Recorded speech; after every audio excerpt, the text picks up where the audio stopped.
معاشی زندگی۔ سابقہ عنوان کے ضمن میں یہ حقیقت ہمارے سامنے آ چکی ہے کہ اسلامی حکومت دنیا میں قوانین و احکام خدابندی کے نافذ کرنے کی ایجنسی ہوتی ہے۔ اس اعتبار سے دیکھیے تو وہ گویا عالم انسانیت میں خدا کی نمائندگی کرتی ہے۔ اس نمائندگی کا فطری نتیجہ یہ ہے کہ خدا نے جو ذمہ داریاں انسانوں کے سلسلے میں اپنے اوپر لی ہیں، یہ نظام ان ذمہ داریوں کو پورا کرتا ہے۔ اللہ تعالیٰ نے قرآن کریم سورہ فاتحہ کی پہلی آیت میں اپنی جس عظیم ذمہ داری کا اعلان کیا ہے وہ ہے رب العالمین، یعنی تمام نوع انسانی کو وہ سامان بہم پہنچانا جن سے ان کی پرورش اس انداز سے ہوتی جائے کہ جو کچھ بننے کی صلاحیت ان میں ہے وہ کچھ بن جائیں۔ اسے ربوبیت کہتے ہیں۔ اس ربوبیت میں انسانوں کی طبعی نشوونما بھی شامل ہے اور انسانی صلاحیتوں کی نشوونما بھی۔ طبعی نشوونما کے لیے جو طریقہ کار اختیار کیا جائے اسے معاشی نظام کہتے ہیں۔ عنوان زیر نظر میں ہم یہ دیکھیں گے کہ نبی اکرم صلی اللہ علیہ وسلم نے اپنے حسن عمل سے اپنی اس عظیم ذمہ داری کو کس طرح پورا کیا۔ اسلامی حکومت کا بنیادی اصول۔ اسلامی حکومت کا ایک بنیادی اصول یہ ہے وَمَا مِن دَابَّةٍ فِي الْأَرْضِ إِلَّا عَلَى اللَّهِ رِزْقُهَا، روئے زمین پر کوئی ذی حیات ایسا نہیں جس کے رزق کی ذمہ داری خدا پر نہ ہو۔ اسلامی حکومت جو خدا کے نام پر لوگوں سے اطاعت لیتی ہے، خدا کی اس ذمہ داری کو پورا کرنے کا عہد کرتی ہے۔ اس لیے وہ افراد مملکت سے اعلانیہ کہتی ہے کہ نحن نرزقکم وإیاہم، ہم تمہاری ضروریات زندگی کے بھی ذمہ دار ہیں اور تمہاری اولاد کی ضروریات کے بھی۔ وہ ان میں سے ہر فرد کو اس بات کی ضمانت دیتی ہے ان لک الا تجوع فیہا ولا تعرى وانک لا تظمأ فیہا ولا تضحى، ہم ایسا جنتی معاشرہ متشکل کریں گے جس میں تمہیں نہ بھوک کی پریشانی ہوگی، نہ لباس کی، نہ پیاس کی تکلیف ہوگی، نہ سردی گرمی سے بچنے کی۔ اس میں روٹی، کپڑا، مکان وغیرہ تمام افراد کو میسر ہوگا۔ اس کی ذمہ داری ہمارے سر پر ہوگی۔ حضور صلی اللہ علیہ وسلم کی مکی زندگی۔ آپ غور کیجئے یہ کتنی عظیم ذمہ داری ہے جسے یہ مملکت اپنے سر پر لیتی ہے۔ اب آپ یہ دیکھیے کہ اس گراں بار ذمہ داری سے عہدہ برا ہونے کے لیے اس مملکت کا سربراہ اپنی زندگی کس قسم کی بسر کرتا ہے۔ اس مملکت کے سب سے پہلے سربراہ خود نبی اکرم صلی اللہ علیہ وسلم تھے۔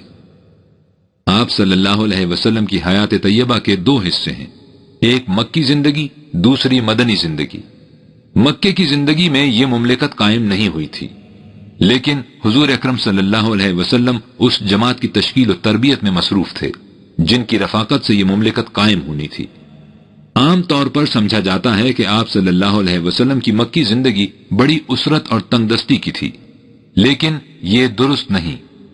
قرآن کریم حضور اکرم صلی اللہ علیہ وسلم کو مخاطب کر کے کہتا ہے کہ وَوَجَدَكَ عَائِلًا فَأَغْنَى، ہم نے تجھے تنگ دست پایا تو غنی کر دیا۔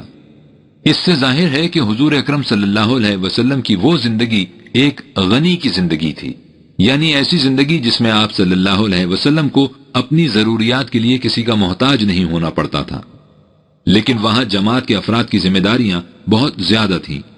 ان ذمہ داریوں سے عہدہ برا ہونے کے سلسلے میں اس وقت حضور اکرم صلی اللہ علیہ وسلم کا اسلوب کیا تھا، اس کا اندازہ صحیحین کی اس روایت سے لگ سکتا ہے جس میں کہا گیا ہے کہ حضرت ابو موسیٰ اشعری رضی اللہ تعالیٰ عنہ سے روایت ہے کہ اشر قبیلے والوں کے ہاں دستور یہ تھا کہ جب کسی جنگ میں ان کے ہاں کھانا تھوڑا رہ جاتا یا ان کے ہاں بال بچوں پر ویسے فاقے کی نوبت آ جاتی تو یہ لوگ اپنے اپنے کھانے کی چیزوں کو ایک جگہ جمع کر لیتے اور ایک برتن میں برابر حصے لگا کر آپس میں تقسیم کر لیتے۔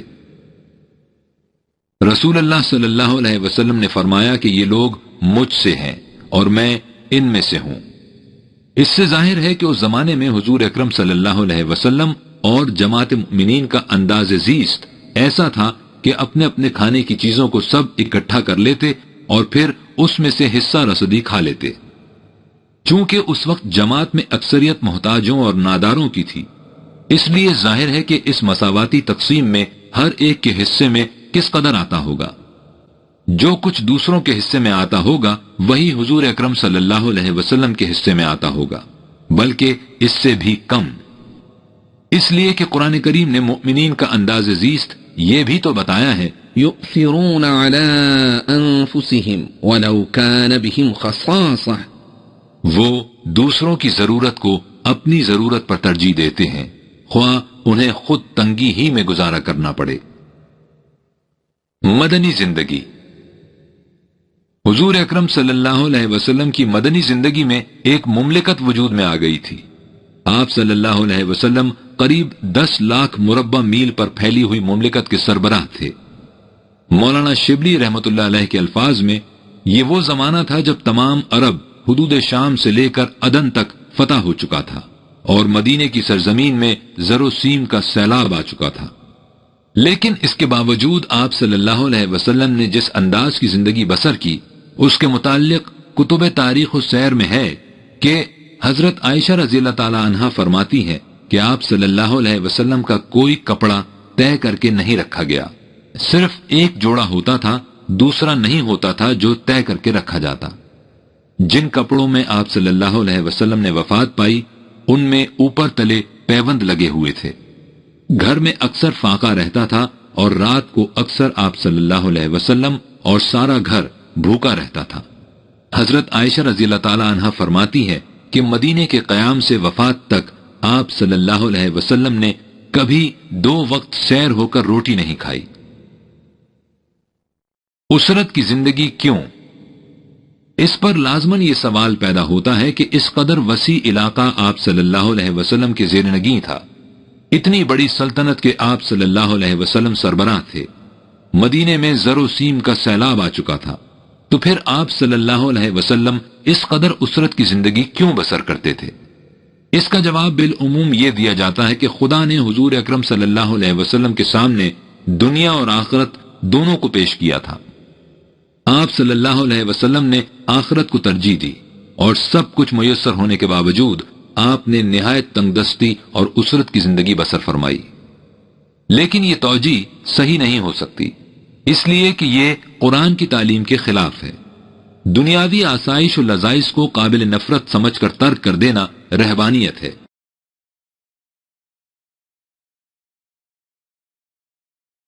کہ وَرَهْبَانِيَّةً ابْتَدَعُوهَا مَا كَتَبْنَاهَا عَلَيْهِمْ، اس مسلک رہبانیت کو انہوں نے خود وضع کر لیا تھا، اسے ہم نے ان پر واجب نہیں ٹھہرایا تھا۔ اس کے برعکس قرآن دنیاوی آرائش و زیبائش کی چیزوں کو وجہ جاذبیت قرار دیتا ہے اور پوری تحدی سے کہتا ہے کہ قُلْ مَنْ حَرَّمَ زِينَةَ اللَّهِ الَّتِي أَخْرَجَ لِعِبَادِهِ وَالطَّيِّبَاتِ مِنَ الرِّزْقِ، ان سے کہو کہ وہ کون ہے جو زیب و زینت کی ان چیزوں کو جنہیں اللہ نے اپنے بندوں کے لیے پیدا کیا ہے اور خوشگوار سامان زیست کو حرام قرار دیتا ہے۔ اور نبی اکرم صلی اللہ علیہ وسلم سے تو خاص طور پر کہا گیا کہ یا ایھا النبی لم تحرم ما احل اللہ لک تبتغی مرضات ازواجک واللہ غفور رحیم۔ اے نبی صلی اللہ علیہ وسلم، جس چیز کو خدا نے تیرے لیے حلال قرار دیا ہے تو اسے حرام کیوں کرتا ہے؟ ان تصریحات سے واضح ہے کہ نبی اکرم صلی اللہ علیہ وسلم اس لیے تنگ دستی اور اسرت کی زندگی بسر نہیں کرتے تھے کہ آپ صلی اللہ علیہ وسلم نے دنیاوی زیبائش و آرائش کی چیزوں کو قابل نفرت قرار دے کر ترک کر دیا تھا۔ اس کی وجہ یہ تھی کہ مملکت کے وجود میں آ جانے سے حضور اکرم صلی اللہ علیہ وسلم کی ذمہ داریوں میں بے حد اضافہ ہو گیا تھا۔ اکثریت غریبوں کی تھی۔ ملک میں خوشحال لوگوں کی تعداد بہت کم تھی، باقی سب مفلوق الحال، ضرورت مند، مفلس اور نادار تھے جن کی کفالت مملکت کے ذمے تھی۔ ناداری کا یہ عالم تھا کہ لوگوں کے پاس جہاد میں شریک ہونے کے لیے سواری تک نہیں ہوتی تھی۔ یہی وہ حالت تھی جس کا نقشہ سورہ توبہ میں ان الفاظ میں کھینچا گیا ہے، وَلَا عَلَى الَّذِينَ إِذَا مَا أَتَوْكَ لِتَحْمِلَهُمْ قُلْتَ لَا أَجِدُ مَا أَحْمِلُكُمْ عَلَيْهِ تولوا وأعينهم تفيض من الدمع حزنا ألا يجدوا ما ينفقون. نہ ہی ان لوگوں پر جہاد میں عدم شرکت کی وجہ سے کوئی الزام ہے جن کی حالت یہ ہے کہ وہ تیرے پاس درخواست لے کر آئے کہ ان کے پاس سواریاں نہیں. تم سواری کا کچھ انتظام کر دو، تو تم نے کہا کہ سواری کا تو میرے پاس بھی کوئی انتظام نہیں. چنانچہ وہ بسد حسرت و یاس واپس چلے گئے، اس حالت میں کہ ان کی آنکھوں سے آنسو روا تھے اور دل اس غم میں ڈوبا جا رہا تھا کہ ہمارے پاس کچھ بھی نہیں جس سے ہم سواری کا انتظام کر لیتے اور جہاد میں شریک ہو سکتے. یہ تھی افراد مملکت کی عام حالت.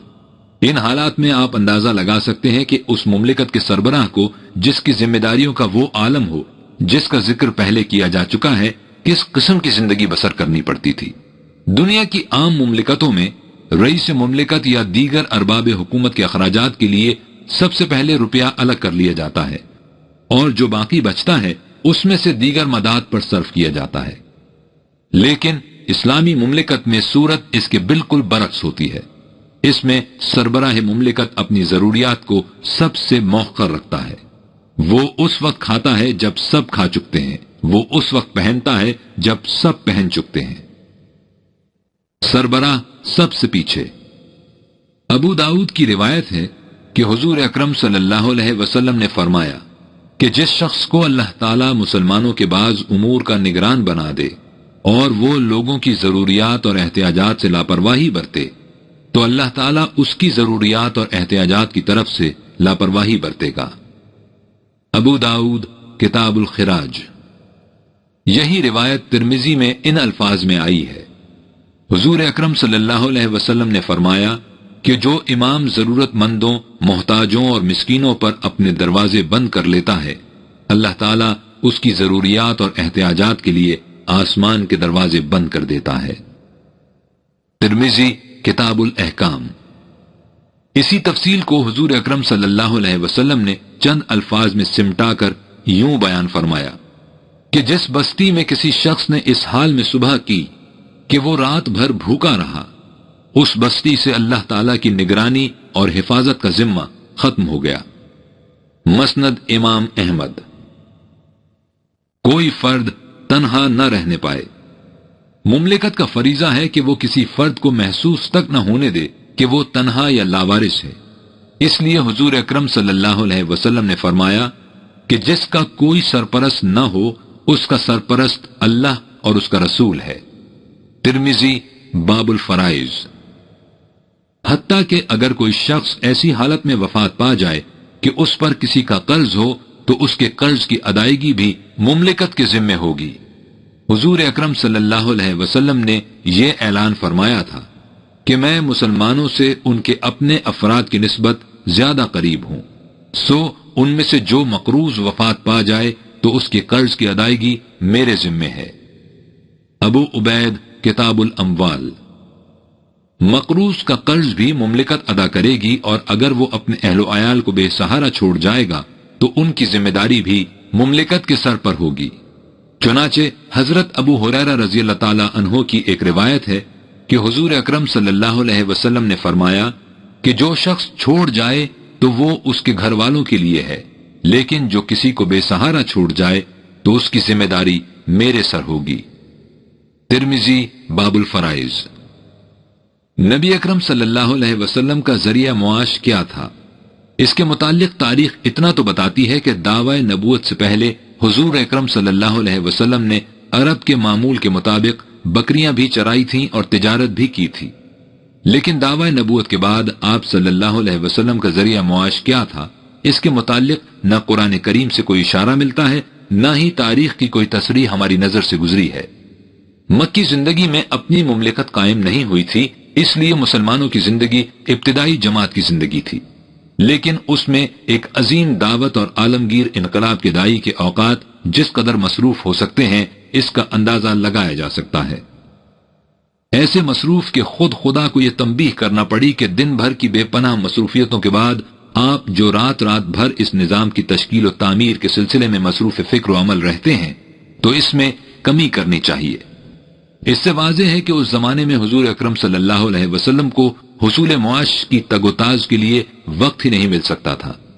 اس لیے نظام معیشت وہی اجتماعی ہو سکتا تھا جس کی طرف حضرت ابو موسیٰ اشعری رضی اللہ تعالی عنہ کی روایت میں اشارہ کیا گیا تھا، یعنی جماعت کا مشترکہ نظام زیست۔ مدنی زندگی کے ابتدائی مراحل میں بھی جبکہ ہنوز فتوحات کے دروازے نہیں کھلے تھے، انداز معیشت اسی قسم کا رہا تھا۔ چنانچہ اس سلسلے میں حضرت انس رضی اللہ تعالی عنہ بن مالک کی ایک روایت میں ہے کہ لوگ یعنی رفقائے جماعت کھجوروں کے کچھ درخت رسول اللہ صلی اللہ علیہ وسلم کے لیے مختص کر دیتے تھے۔ فتوحات کے بعد باغ فدق کا مختصر سا قطع آپ کی معاشی ضروریات کی کفالت کرتا تھا، لیکن اس میں بھی صورت یہ تھی کہ جن حاجت مندوں کی ضرورت اور کہیں پوری نہیں ہوتی تھی انہیں بھی باب عالی سے سہارا ملتا تھا، جس کی وجہ سے حضور صلی اللہ علیہ وسلم اور آپ صلی اللہ علیہ وسلم کے اہل خانہ کو خود فاقے کاٹنے پڑتے تھے۔ اور یہ قرآن کریم کے اس ارشاد کی عملی تفسیر تھی کہ اس جماعت مؤمنین کے افراد کی کیفیت یہ ہے کہ يؤثرون على أنفسهم ولو كان بهم خصاصة، وہ دوسروں کی ضروریات کو اپنی ضروریات پر ترجیح دیتے ہیں، خواہ انہیں خود تنگی ہی میں گزارا کیوں نہ کرنا پڑے۔ اور ظاہر ہے کہ ایک اسلامی مملکت کے سربراہ کو اس کا بہترین نمونہ ہونا چاہیے۔ معاشی نظام کے متعلق قرآن کریم نے کیا اصول دیے ہیں اور حضور اکرم صلی اللہ علیہ وسلم نے انہیں کس طرح عملی طور پر متشکل فرمایا تھا، یہ ایک الگ موضوع ہے جس کا تعلق سیرت سے نہیں بلکہ اسلام کے نظام معیشت سے ہے۔ ان اصولوں میں ایک اصول یہ ہے کہ يسألونك ماذا ينفقون قل العفو، یہ تجھ سے پوچھتے ہیں کہ ہم اپنی کمائی میں سے کس قدر دوسروں کی ضروریات کے لیے اسلامی نظام کو دے دیں۔ ان سے کہہ دو کہ جس قدر تمہاری اپنی ضروریات سے زائد ہے سب کا سب۔ اس ارشاد خداوندی کی تفسیر میں حضرت ابو سعید رضی اللہ تعالیٰ عنہ سے روایت ہے کہ ہم رسول اللہ صلی اللہ علیہ وآلہ وسلم کے ساتھ سفر میں تھے، ایک شخص آیا اور دائیں بائیں دیکھنے لگا۔ آپ صلی اللہ علیہ وسلم نے فرمایا کہ جس کے پاس سواری ضرورت سے زائد ہو وہ اس آدمی کو دے دے جسے اس کی ضرورت ہو، جس کے پاس زاد راہ زیادہ ہو وہ اسے دے دے جس کے پاس زاد راہ نہ ہو۔ اسی طرح آپ صلی اللہ علیہ وسلم نے بہت سی چیزوں کا ذکر فرمایا، حتیٰ کہ ہم نے سمجھ لیا کہ ہم میں سے کسی کو بھی ضرورت سے زائد کوئی چیز رکھنے کا حق نہیں۔ مسلم ہی کی ایک اور روایت ہے، حضرت ابو ہریرہ رضی اللہ تعالیٰ عنہ سے روایت ہے کہ رسول اللہ صلی اللہ علیہ وسلم نے فرمایا کہ بندہ میرا مال کہتا رہتا ہے، حالانکہ مال میں اس کا حصہ صرف 3 چیزیں ہوتی ہیں: 1 جو کچھ وہ کھا کر ہضم کر لیتا ہے، 2 جسے وہ پہن کر پرانا کر دیتا ہے، اور 3 جو کچھ دوسروں کی پرورش کے لیے دے کر اپنے لیے ذخیرہ آخرت کر لیتا ہے۔ ان 3 چیزوں کے علاوہ جو کچھ بھی ہوتا ہے وہ یا تو چلا جاتا ہے یا وہ دوسروں کے لیے چھوڑ کر مر جاتا ہے۔ اسی طرح حضرت بلال رضی اللہ تعالیٰ عنہ سے مروی ہے کہ رسول اللہ صلی اللہ علیہ وسلم نے فرمایا کہ جو رزق تجھے ملا ہے اسے چھپا کر نہ رکھ، اور جو کچھ تجھ سے مانگا جائے اس میں بخل نہ کر۔ میں نے کہا یا رسول اللہ صلی اللہ علیہ وسلم یہ کیسے ہو سکے گا؟ آپ صلی اللہ علیہ وسلم نے فرمایا کہ یا تو یہ روش اختیار کرنی ہوگی یا جہنم کا ایندھن بننا پڑے گا۔ ان حالات میں خود سربراہ مملکت یعنی حضور اکرم صلی اللہ علیہ وسلم کے اپنے گھر کا جو نقشہ اور جو مالی حالت ہو سکتی ہے وہ واضح ہے، اور جس شخص کی زندگی میں اس کی مالی حالت اس قسم کی ہو، اس کی وفات کے بعد اس کے گھر سے جو کچھ نکلے گا اس کے متعلق بھی کسی تشریح کی ضرورت۔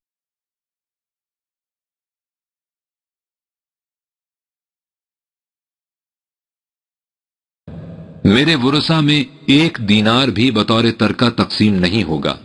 میری بیویوں کی ضروریات اور منتظم کی ضروریات کے بعد جو کچھ بھی بچے گا صدقہ ہوگا۔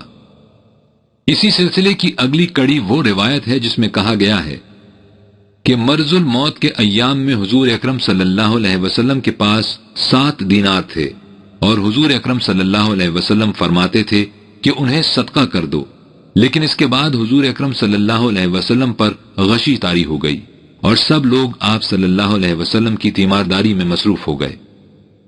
آپ صلی اللہ علیہ وسلم کو ہوش آیا تو فرمایا وہ دینار لے آؤ۔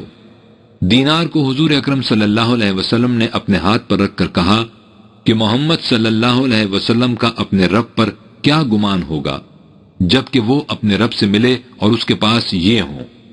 پھر حضور اکرم صلی اللہ علیہ وسلم نے انہیں خود صدقہ کر دیا۔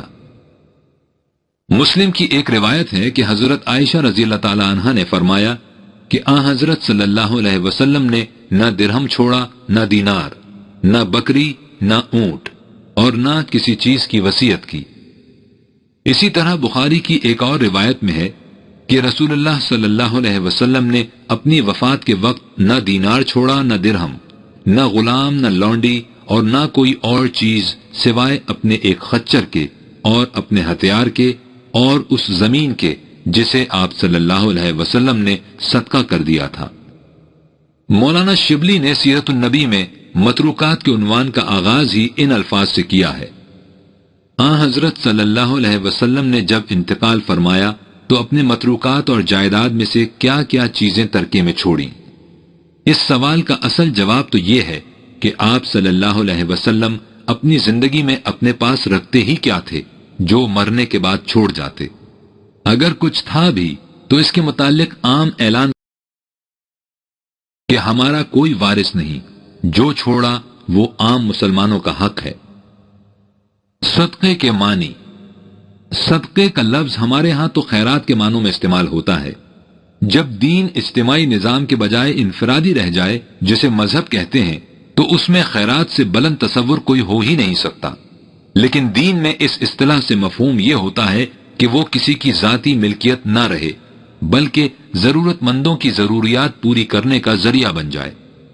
ہم نے بخاری کی روایت میں پہلے لکھا ہے کہ حضور اکرم صلی اللہ علیہ وسلم کے پاس وفات کے وقت کچھ زمین بھی تھی جس کے متعلق آپ صلی اللہ علیہ وسلم نے فرما دیا تھا کہ وہ بھی صدقہ ہے۔ قرآنی نظام میں زمین کی یہی پوزیشن ہوتی ہے۔ جن چیزوں پر نوع انسانی کی زندگی کا بنیادی طور پر دار و مدار ہے وہ اللہ کی طرف سے بلا مزدور معاوضہ مفت عطا ہوئی ہیں، مثلا ہوا، پانی، روشنی وغیرہ۔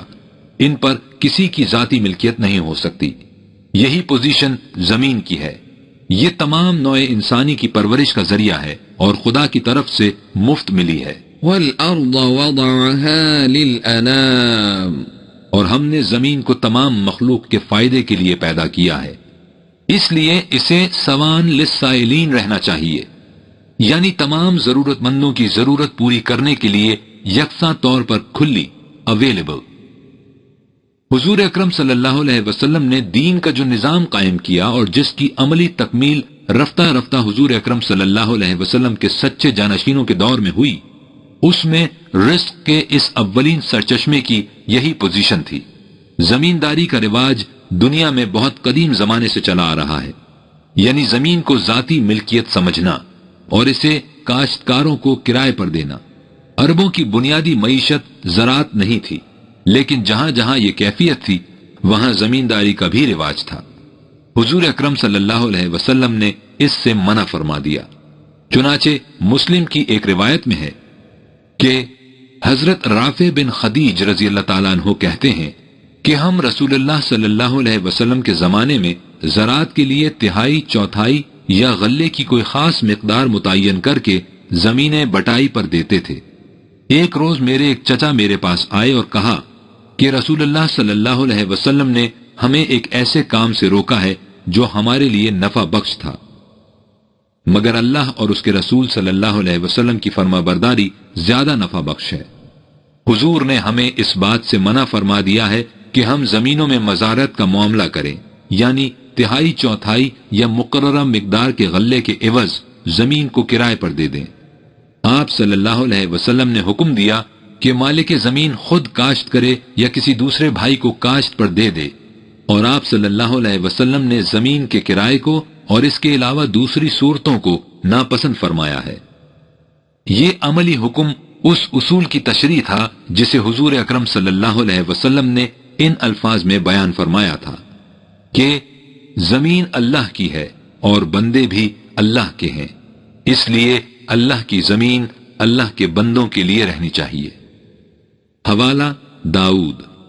اور جب آپ صلی اللہ علیہ وسلم نے اس قطع زمین کے متعلق جو آپ کے ذاتی اخراجات کے لیے آپ صلی اللہ علیہ وسلم کی تحویل میں تھا فرمایا کہ وہ صدقہ ہے، تو وہ بھی اسی اصول کی عملی تفسیر تھی، اس لیے کہ رسول سب سے پہلے خود احکام خداوندی پر عمل کرتا ہے اور اس طرح اس کا عمل دوسروں کے لیے نمونہ بنتا ہے۔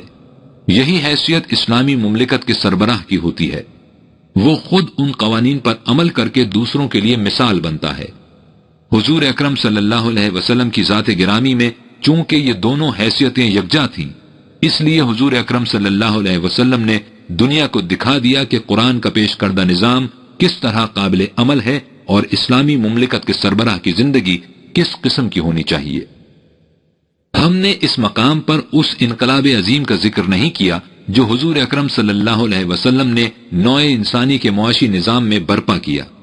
یہ ایک مستقل موضوع ہے اور اسے کتاب سیرت میں ضمناً بیان نہیں کیا جا سکتا۔ اس سلسلے میں صرف اتنا بتا دینا کافی ہوگا کہ اس زمانے میں صنعت کاری یعنی انڈسٹری ذریعہ معیشت نہیں تھی۔ معیشت کا مدار بالعموم تجارت اور زراعت پر تھا۔ جہاں تک زراعت کا تعلق ہے، قرآن کریم کی روح سے جیسا کہ پہلے بیان کیا جا چکا ہے، زمین جیسے ذریعہ پیداوار پر کسی کی ذاتی ملکیت کا سوال ہی پیدا نہیں ہوتا۔ یہ انسانوں کے لیے سامان زیست حاصل کرنے کا ذریعہ ہے۔ زمین پر انفرادی ملکیت کا نتیجہ یہ ہوتا ہے کہ ایک شخص بے حد و نہایت قطع اراضی پر قابض ہو جاتا ہے، دوسرے لوگ مزارع اسے کاشت کرتے ہیں اور زمین کا مالک نصف پیداوار یا ٹھیکے کے روپے مفت میں ایٹھ لیتا ہے۔ نبی اکرم صلی اللہ علیہ وسلم نے زمین کو ٹھیکے یا بٹائی پر دینے کو ممنوع قرار دے کر پیداوار کا مالک کاشتکار کو بنا دیا، اور اس طرح یہ عظیم معاشی اصول ثبت کر دیا کہ معاوضہ محنت کا ہے، سرمائے کا نہیں۔ چنانچہ ابو داؤد میں حضرت رافع بن خدیج رضی اللہ تعالیٰ عنہ کی یہ روایت موجود ہے کہ وہ کھیت میں پانی دے رہے تھے کہ نبی اکرم صلی اللہ علیہ وسلم کا ادھر سے گزر ہوا۔ آپ صلی اللہ علیہ وسلم نے دریافت فرمایا کہ زمین کس کی ہے اور اس پر کاشت کون کرتا ہے؟ انہوں نے کہا کہ میں اس پر کاشت کرتا ہوں، بیج بھی ڈالتا ہوں اور محنت بھی کرتا ہوں۔ پیداوار کا ایک حصہ میرا ہوتا ہے اور ایک حصہ فلاں یعنی مالک اراضی کا۔ آپ صلی اللہ علیہ وسلم نے فرمایا کہ تم دونوں سودی کاروبار کرتے ہو، زمین کو اس کے مالک کی طرف لوٹا دو اور جو کچھ تم نے خرچ کیا ہے اس سے لے لو۔ حضرت جابر بن عبداللہ رضی اللہ تعالیٰ عنہ کی روایت کے مطابق اس قسم کی مزارعت کو حضور اکرم صلی اللہ علیہ وسلم نے اسی طرح خدا اور رسول کے خلاف اعلان جنگ سے تعبیر فرمایا جس طرح قرآن کریم میں ربا کو اعلان جنگ کہا گیا ہے۔ ابو داؤد۔ ربا کہتے ہی سرمائے پر بیشی یعنی بڑھوتی کو ہے، خواہ اس کی شکل کچھ ہی کیوں نہ ہو۔ اس اصول کے تحت جو فیصلہ مزارعت کے متعلق ہے وہی تجارت میں مزاربت یعنی محض روپیہ لگا کر نفع میں شریک ہونے کے متعلق ہے، یعنی اسلام میں اس کی بھی اجازت نہیں۔ قریش جو حضور اکرم صلی اللہ علیہ وسلم کی دعوت کی اس قدر شدید مخالفت کرتے تھے تو اس کی وجہ یہی تھی کہ ان کی معیشت کا دار و مدار اس قسم کی تجارت پر تھا، اور جس نظام کی دعوت حضور اکرم صلی اللہ علیہ وسلم دیتے تھے اس میں انہیں خود محنت کر کے روٹی کمانی پڑتی تھی۔ یہی حالت وہاں کے یہودیوں کی تھی جو روپیہ یعنی سرمائے کے زور پر دوسروں کی کمائی کی دولت سمیٹتے چلے جاتے تھے۔ مدینے میں ان کی طرف سے شدید مخالفت کی وجہ بھی یہی تھی، لیکن حضور اکرم صلی اللہ علیہ وسلم نے زندگی بھر جہاد مسلسل سے اس غلط معاشی نظام کو مٹا کر اس کی جگہ اس نظام کو قائم کر کے دکھایا جس میں نہ کوئی فرد اپنی بنیادی ضروریات زندگی سے محروم رہتا تھا اور نہ ہی کوئی کسی دوسرے کی محنت پر عیش کی زندگی بسر کر سکتا تھا۔ اور اس نظام کی سب سے پہلی عملی مثال خود حضور اکرم صلی اللہ علیہ وسلم کی اپنی حیات طیبہ تھی کہ اتنے وسیع و عریض وسائل دولت کی موجودگی میں آپ صلی اللہ علیہ وسلم نے ایک مزدور کی سی زندگی بسر فرمائی۔ دنیا میں صحیح نظام اسی طرح سے قائم ہوا کرتے ہیں۔